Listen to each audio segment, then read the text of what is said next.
যৌবনে কাক ও সুন্দরী, শ্রাবণে নদী ও কুমারী। ক্ষমতা থাকলে মিথ্যে কথাও বাণী, শক্তি আর টাকা থাকলে মূর্খরাও জ্ঞানী। কথাটা একজন বিখ্যাত ব্যক্তি। অপমান জিনিসটা পলিথিনের মতো।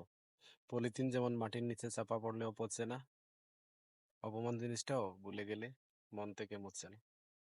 বন্ধু, স্রোতের বিপরীতে হেঁটে দেখো কতজন তাকে পাশে। স্রোতের দিকে তো কচুরিপানাও বাসে। পাতা ঝরে পড়ার আগে রং বদলায়, আর নিজের কাছের মানুষজন পরিবর্তন হওয়ার আগে মুখের ভাষা বদলায়। আপনি দেখবেন কথার ধরন হঠাৎ করে পাল্টে গেছে, বুঝে নিবেন যে আপনার কাছের মানুষগুলা দূরে সরে যাওয়ার জন্য চেষ্টা করতেছে। মানসিকভাবে